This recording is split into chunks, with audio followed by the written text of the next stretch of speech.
बेसनचा पेढा कसा बनवते त्याच्याबद्दल माहिती सांगणार आहे। त्याच्यासाठी मी 1 वाटी बेसन घेतलेलं आहे, 3 मोठे चम्मच साखर पिसून घेतलेली आहे, म्हणजे साखर बारीक करून घेतलेली आहे, 1 वाटी दूध घेतलेलं आहे, 3 मोठे चम्मच मिल्क पावडर दूध पावडर घेतलेली आहे, 2 चम्मच काजू पिस्ता बारीक करून पिसून घेतलेला आहे आणि तूप घेतलेलं आहे आपल्या स्वादानुसार। हे पहा मैत्रिणींनो, आपण गॅस चालू करून कढाई थोडी गरम करूया। त्याच्यामध्ये कढाई सुरुवातीला 1.5 चम्मच तूप घालायचं,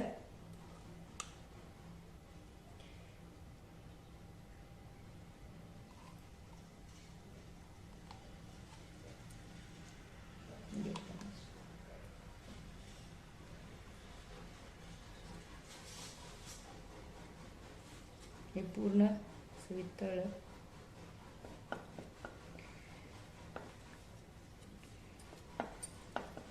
त्याच्यामध्ये हे बेसन घालायचं आता।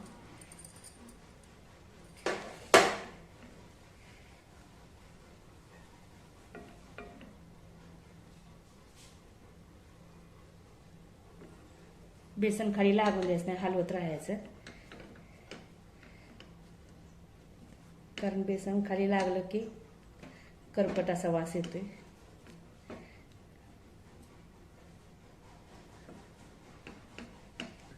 कलर बदलायला लागला की आपण ह्याच्यामध्ये ही दूध पावडर घालून घ्यायचे।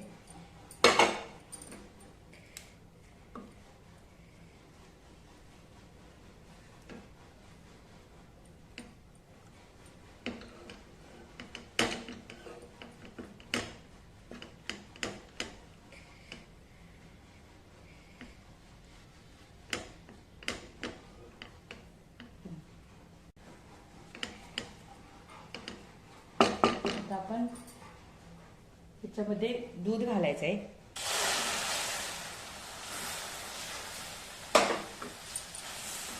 दूध घालून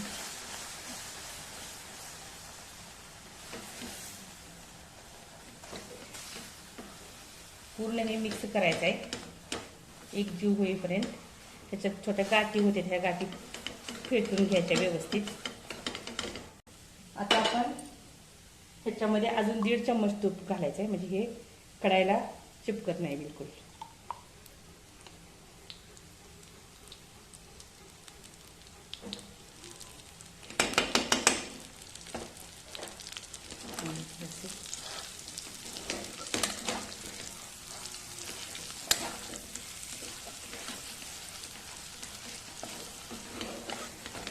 आता कलर एकदम छान आलाय।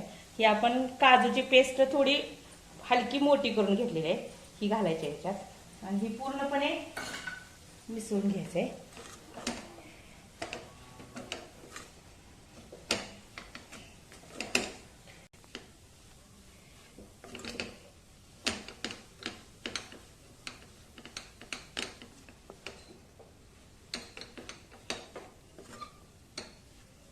आता आपण ह्याच्यामध्ये ही बारीक केलेली साखर घालायची,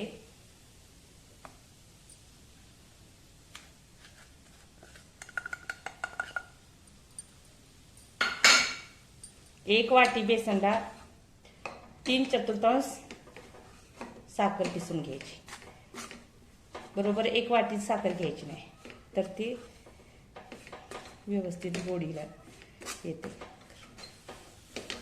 साखर पूर्णपणे विरघळलेली आहे ह्याच्यात। आता हे थोडंसं मिश्रण आपण थंड होईपर्यंत ठेवायचं, मग ह्याचे छोटे छोटे आपण ह्याचे पेढे बनवू शकतो। एकदम तयार झालेला आहे हा बेसनचा पेढा। हे थोडंसं मिश्रण आपण एका प्लेटमध्ये काढून थोडं थंड होईपर्यंत ठेवूया। आता हे आपण बाउलमध्ये मिश्रण काढून घ्यायचं।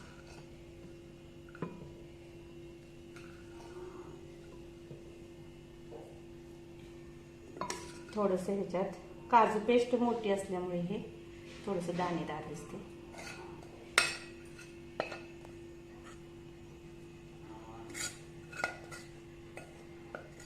आपण ह्याचे छोटे छोटे पेढे बनवून घेऊया।